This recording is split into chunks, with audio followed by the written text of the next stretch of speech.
In this video I want to talk about faith and the importance of faith. I'm just on a walk kind of run, and where I am right now, I'll kind of show you where we are. We're on this country lane, and there's obviously no obvious divide, there's no obvious footpath, but yet here I am walking down this road. Cars come down this road very fast, and I'm trusting that, you know, I won't get hit by a car, trusting that people will see me, and I guess the people on the other side of the road will trust that they need to adhere to this almost invisible divide that's in the middle.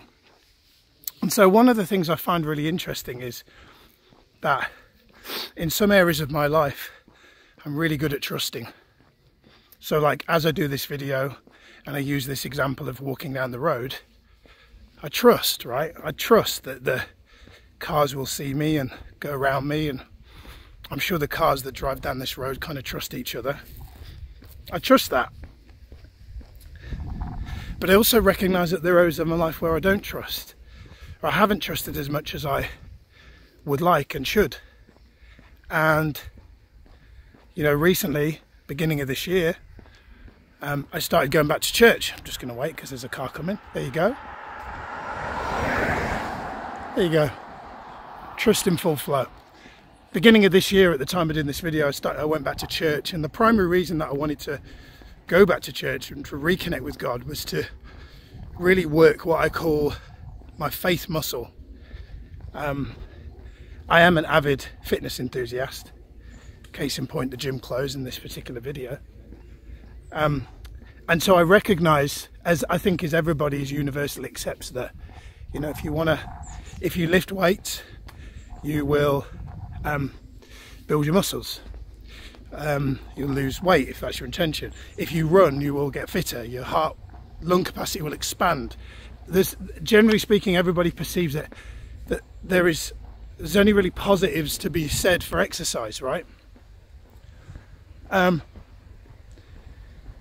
I haven't been trusting, I haven't been kind of living in faith as much as I could and I probably should. And so that was the primary driver. So I've got really itchy legs. I've just ran through a field, and I think there was something in the field because I've got itchy legs. So if you see, like, what is he doing? I'm kind of itching my legs. I need to get some aloe vera gel on them now, I think. But yeah, trust. Trust is a really important thing, because if there's one of the things that I've recognized about myself is I've had an over-reliance on needing to see evidence for me to do stuff. So like, for example, as I made the decision to walk down this road, knowing that it was going to be used as an example for a video, there probably is a reference where I've done a video or I've walked down a road like this before and I've had a positive experience. So what often happens in life is our trust comes from past experience. So like, you know, Tony Robbins talks about beliefs and how for us to often achieve something, we need kind of, beliefs are like a table, and if we have one of the legs taken out, it kind of dilutes our belief. So for example, if I walk down this road and I'd been hit by a car, then I may not have as much trust in walking down the road. And then so some of that belief might perhaps be diminished. But up until now, that's not happened, so we're good. So how do you trust?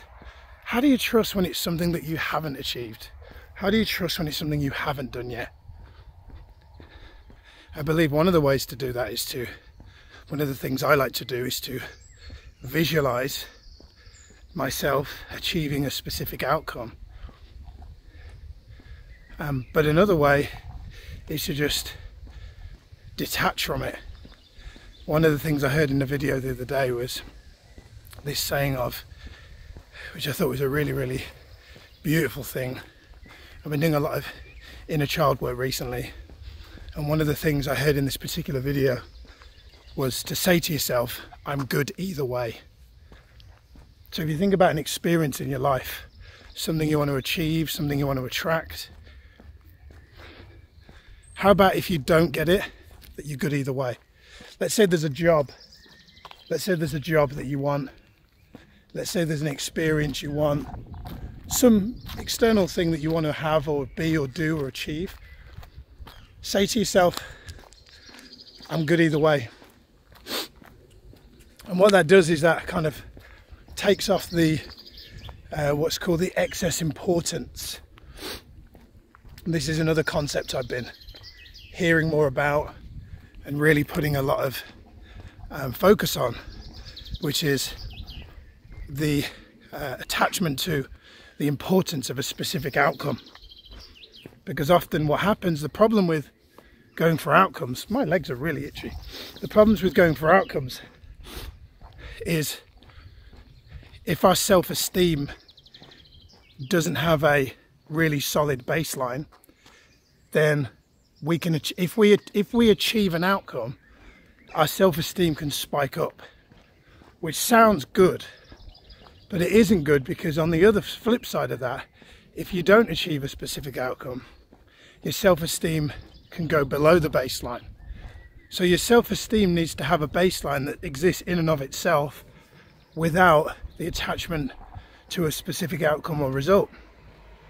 And if you've ever had the experience of achieving something and afterwards being like unfulfilled or feeling like I thought I would have enjoyed that more, that's probably an indicator that you've placed excess importance on the result, and it's the universe is trying to, it's like it's trying to send you a message. It's trying to send you a message to tell you that morning. Good morning. It's trying to send you a message that outcome, that result, isn't actually the thing that you need. You know, I love the saying, you know, often we don't get what we want, but we always get what we need. And I tell you how many times I've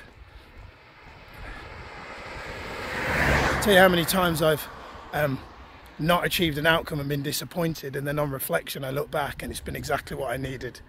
Whether it was a relationship breakdown or a job or a problem with my health or my skin or my finances, I kind of messed something up, or I lost a job, or there was a particular client or an opportunity that I thought that was going to land and it didn't land. It's fascinating, really fascinating. So, belief, trust. My recommendations as we kind of wrap this video up is, like, you know, if you're not you don't need to go to church if you're not a religious person. But I do believe that, you know, when we have a feeling of wanting something, I believe that is like a spiritual kind of link. Like there's something that we're universally trying to attract in. And often, if it's something that's an external thing, then that's an indicator that there's a void in our life. But often that void is an internal thing. It's not often an external thing. We think it's an external thing. So like, I have, over the years, for example, I've had many mentors, especially men, and the reason I've invested in those male mentors is because I've wanted them to fill almost like a dad role, because I didn't have a dad growing up, which is a fascinating realization. It was a painful realization to have invested a lot of money, and that was the primary reason for doing it. However, many, if not all, most of those investments have paid off because they have turned into really valuable skills. But it is amazing how much I have, you know, like I made an investment last year in a program, which with retrospect, with the kind of work I've been doing, the inner child work I've been doing and reconnecting with my faith, I didn't need to make that investment last year. but I'm good. I'm good with it, because it's probably been the catalyst for some of the most profound healing work that I've been doing over the past 5-6 months. But you know, I've got to trust. I got to trust that. I got to trust, right, that investment was maybe not necessarily what I wanted in hindsight, but it was what I needed, and that's the key, I think, with this video. So I guess a question to kind of leave you with as like a coaching question is, you know, where in your life right now are you maybe not trusting enough? Where do you need to trust more? Yeah, where is there an area where you need to perhaps trust more? And what could you do today that would kind of start the process of you trusting? Anyway, that's it for today. I'm gonna get a shower because my legs are now starting to get like swollen. This is gonna be fun. Anyway, hope you enjoyed today's video. I have, other than the itchy legs. See you next time.